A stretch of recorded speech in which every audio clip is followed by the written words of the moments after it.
in continuation ining ongoing nato nga series of studies on the Christian and economy, we are now in this portion whereby we have been looking at the biblical responsibility for stewardship. And for this morning's lesson, let's turn our Bibles to the book of Proverbs. Proverbs chapter 10.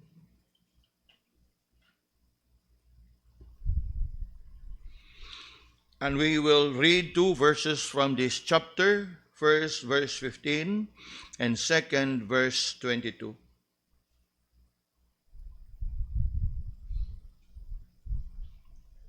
Proverbs chapter 10, verse 15, and later, verse 22. Natang tanan diha. Let's read together verse 15. The rich man's wealth is his strong city. The destruction of the poor is their poverty. Come with me to verse 22. The blessing of the Lord, it maketh rich, and he added no sorrow with it. In these two verses, mga kaigsunan, ato nga malantawan diha how we can relate sa realidad nga ang kanang gitawag niya in verse 15, the rich man's wealth is his strong city. Now, I want us to understand this. Now, this is not about becoming proud and arrogant and strong diha sa imuhang pagkaadunahan, but it simply reminds us nga ang kanang pagkaadunahan nga iya sa Ginoo in a godly way, mao kana nga pagkaadunahan ang maglig-on kanimo diha sa imuhang kinabuhi. Now, this is in view of being diligent. No, atong natun-an sa mga minglabay nga mga simana, o being diligent, being watchful and mindful to look after the welfare of your flock, o niya he that tilleth the land, sa imuhang pagkugi. Not that easy way of becoming rich, but rather enjoying the blessing of the Lord, in which the Lord is pleased to bless and prosper your labors. And that is why we chose to read also verse 22 with the assumption nga kanang rich man diha in verse 15 is a blessing nga gikan sa Ginoo. Dili nga nadato ka sa mga hiwi o sa dili nga makiangayon nga paagi. Ang ingon diha, the blessing of the Lord, it make it rich. And if you have become rich by the blessing of the Lord, that rich and wealth that you have would be your strength. Unya, ang kanang word nga strength diha, dili na strength nga mapasigarbuhon ka that you would look down on others, but rather that will be your strength that you are able to help others. Dili ba nindot kayo ng sudungon? Nga kana ba nga ikaw nga nahimo ka nga kanang adunahan sa material nga mga butang o bisan sa salapi, nga gibless ka sa Ginoo diha sa imuha nga kahimtang, nga gibless ka pag-ayo sa Ginoo, you become strong. Strong in a sense that you have now that strength. You now have the ability to help as many as you can. Dili ni siya nga it shall be your strength nga maghawod-hawod na ka diha sa imuhang kinabuhi. Kung dili, you now have that, the world will always think about purchasing power. Dato kay na, purchasing power, grabe. That is how people in the world would size you up. Kana bitaw nay usahay nga makasud ka sa katindahan. Unya kay dili ingon makasud ka sa katindahan kay mamalit ka. Kuryoso lang ka ba nga nahitabo man nga ka diha, di kuryoso ka nga mutanaw. Without you realizing, igsud pa lang nimo ng tindahan, gisize up na ka anang mga tindira, dili ning kapalit sa sinina, gisigis, sinina, ordinaryo, ukay-ukay. You know, you're being sized up, og ang imuhang standing, you know, gani, mauna siya nga, inigduol ni mo, ingnon na kang, good morning, sir. You know, it's actually a way of intimidating you nga, you are not welcome here. Gawas. If in case, wa pa mo masayo, dana ba? Kung sa imo, sir, kay og ka ng mga dunahan, ilahala ng patugyanan nga maglakaw-lakaw, butang na nato, suod ka, unsa may, kanara ba mga mahalon nga tindahan, kay mga litra na mulay nga, no? Musuod ka ni LV, musuod ka ni MK, no? Mga tindahan, mauna mo na ro, no? Kasaon na kay Happy Emporium na mag-iato, o Happy Mart. Karon mga initial na lang, musuod ka di as LV, ba? Naigsuod ni mo, you would know nga, kay og tanaw nila, size up, tanaw nila makapalit, patugyanan na kaniya og dool-dool. Pero if somehow they are suspicious, doolon ka. Ano siya ito, sir? It's actually a sign nga, just in case ba nga. Of course, it doesn't apply sa mga department store. Kana si department store, genuine yun na. Alam, mamili kag sapato, sana. Nadali siray, mas barato. Kana, genuine na. Pero kana bitaw mga exclusive shop, doolon nga ni ka, that means, isukod ka na, nga dili ka, kana bang sa una pa sa ito, dili afford. Amot, unsa na terminuros mga bata. Kaya gagahapon dito mi sa children's ministry na yung mga bata dito. Nga hindi maka-appeal dito sa pikas. Yung toxic mga tao dito, pastor. Ha? Yung bata pa kayo, mga pili edad dito si Drake. Dusi, no? Yung toxic, pastor. Kuntesa, hindi ka mag-expect ba? I've heard this expression, pero sa mga older ones, young adult, young people. Pero sa iya ba nga, dusi. Kay naamagoy ga-outreach po diya sa unahan nga lain nga pundok. Kung ano na yung ma-appeal dito, matambog ko sa pastor, pero di kay kukuan kay nga naman, toxic ang mga tao ko. Unya edad niya 12. And then, pag-activity na sa namo, pag-activity, kung man naman lagi ka, basic. Kuya, was mga bata ron, kulbaan naman ka makikinabi. Kita, nagunahon na ganita kung saan na to pag-simplify ang termino. To bago na hinuhong ka o mga komplikado na sa banga. So to, basic. Now, going back to this, muna siya mga kaigsunan. This word here that says, the rich man's wealth is his strong city. Yes, you build up your confidence in it. Confidence, not that you become so proud and arrogant that you look down on others, but it simply means you now have that strength and the capacity to extend help.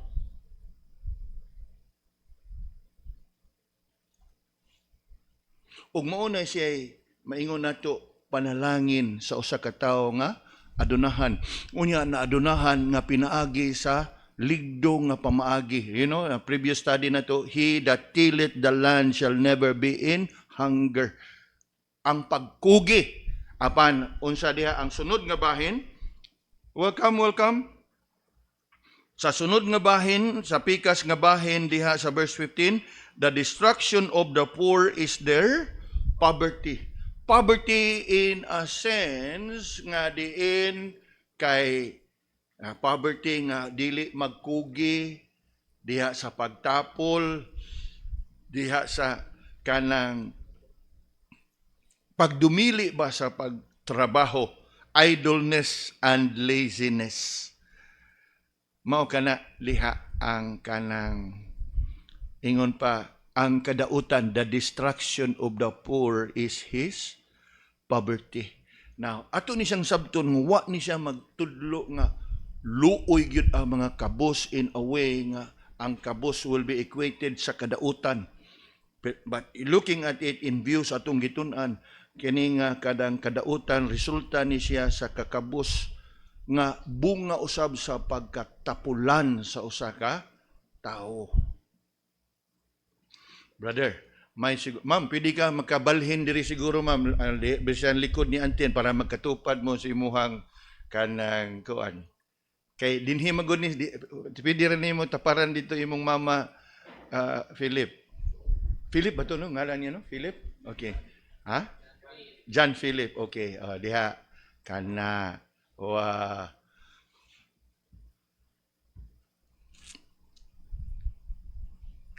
sumo na siya ang kanang atoa nga malantawan diha sa kaning atoa ba nga responsibilidad being good stewards. Unya, in view sa atong pagtuo niani, ato nang natun-an nga there are at least 6 consideration. Don't be consumed by consumption. Don't borrow yourself into bondage. Don't co-sign your way into a corner. Don't sell your soul for success. Karon aritas number 5. Ingon diha, don't confuse risk with recklessness. You know, mga kaigsunan, sa kada masudlan nimo nga patigayon o business enterprise, there is always the risk. Ingon pa nila, you win some, you lose some. Tinuod na. Pero there is what you call recklessness. Recklessness nga, kana bang, again, if we can use the word gamble. Kanang imong gigambol. Now, maingon din ang mga tao nga, everything in life is gamble. Magsugod ka sa tindahan, magtukod ka sa tindahan, diya. Mugambol gyud ka, o pwede man na siya muginansya o dili. Pero, kana siya nga risk is worth pursuing kay business man na. In a way nga, imuha man na nga gitinguha, kay sa imuhang kaugalingon, wa man siguro magsugod og negosyo butang ta tindahan sa store nga nagtinguha nga magsugod ko ani haron malkansi ko. Di ba? Kana mo na siya gingon nga there is a risk. Muhalin ba kanino o dili. Sa kada Sabado mohatod mi og kanang mga provision sa akong mama diha sa iyang gipuy-an diha sa kining may Ramos.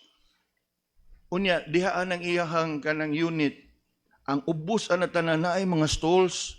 Nagiusa ka, duha o tulo ka pwesto diha nga paabangan, nga murag sa kada buwan siguro magilis-ilis, usahay kananan, niya sunod na sad, studio, sunod na sad, mahimong, nagkalain-lain. Usahay nga, ang permino nagsugod siya, Italian restaurant. Sunod na mong balik, Filipino restaurant. Sunod na mong balik, snack bar. Murang lugar Buti pasabot nga, wa mo click. Pero, it was a gamble, but not a gamble in a sense nga sama anang imog yung irisgo ba? And what kind of risgo? Kanang pareha lagi anang scam and scheme. Double your money in 3 years. Amo yun na siya reckless nga kanang pag-invest. Kay nga naman, kay bawa magita nga unsay mahitabo ana. Di ba? And of course, it's an easy money. So, reckless and wise. Pero kanang risgo nga sugod nimo og kuan, it is a risk, but it is a risk worth taking. Kay nga naman, ay ha pa man gyud nimo masuwayan og dili gyud makaya, di sira. Di ba? Pero, natin tanaw itong notes ha? Don't confuse risk with recklessness. Rank speculation is different from calculated risk-taking and responsible investing. Kana bang sugod ka diha? Pabutang na to, kato ako na-mention nga kananan. Siguro sa pirmirong si Mana, matay, wa mangyud. So sunod si Mana, wa mangyud. So, pag kumplito siguro, wa patakabaw sa ilang kontrata nga, tiwason lang naman yung kontrata, o mo break even gani mi sa pirmiro nga buwan, padayon ta. Pero o gani, o siguro di yun makaapas, kaabot sa abang, ano, magdugay pa man, magsige, kagtapal. Di ba? So, that is risk worth taking. Although, og ikaw pud lagi nga mangobserbar mo ka, kana go diha dapita buyons bilis naman diha unahan ra gamay ang kanang gisakpuyan sa kumama. Unya, igding gawas gud mo iskina anang Ramos pero tinadaghanang kananan. Gani ang usag yun nakita nako nga pato kay diha gatupad na sila puros laundry. Kay ang kanang gapuyo ba diha 38 siguro na kaandana ng iya diha. Nya naa siya sa 27 so pila ka buk namuyo diha. Di ang pinaka-importante nga kanang ako na obserbahan, laundry. Pero pagkaon, uy, ano kung munaog sila daghan kay sila kapilian. O nya karon pa nga kanang unsa ni nga na grab. Well, so kana bang nga gitawag nato pud gitawag ba nato feasibility study mo click ni siya dere nga na. Now, balik ta ni dere. Rank speculation is different from calculated risk-taking and responsible investing. It is appropriate to invest and even to take reasonable risk. Kay kabahin man yun na. Secure pag apply pala namon mo daan business permit, kuot na ka ana. Di ba? Pag-apply pala nimo like ubo, sanitary o kananan man na, it's a risk.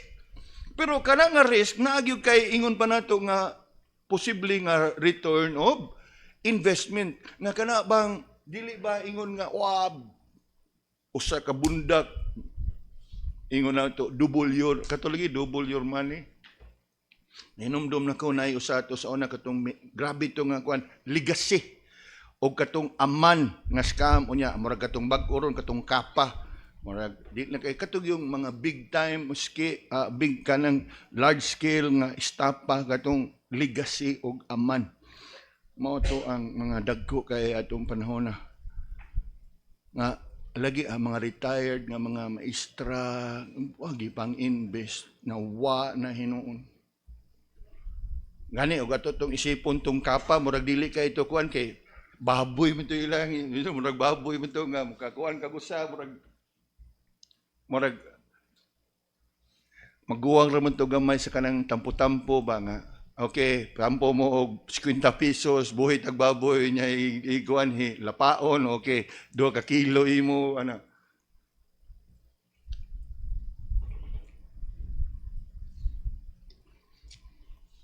Ingon diha, it is appropriate to invest and even to take reasonable risk. There is no virtue in being paralyzed by doubt and fear after conducting due diligence. So inigtan-aw nimo nga diha inyong dapit matay layo sa tindahan og magsugod ko diri ang tanan nga amo silingan mohunong gyud diri ay pa maabot didto. Di ba? Imuhang gitun-an pag ayo. So risk go na pero imong yung gitunan nga moagi man gyud sila dinhi. So siguruho na ko nga ang ilahan tanang panginahanglanon na haron din na sila moadto. Mao na siya. Lantaw na to ha, ingon daw. It is appropriate to invest and even to take reasonable risk. There is no virtue in being paralyzed by doubt and fear after conducting due diligence. Di ba tinuod? Nga imuhang tunan mamatay ang mga silingan gikan dito dapit unahan, moabot pa dito sa iskina para mo palit. Hay kahag mo magtukod ko diri. Due diligence imong gi tunan. Although ang ato po siguro silingan madugay murag di na sad tatagdon. Pero this is a free country.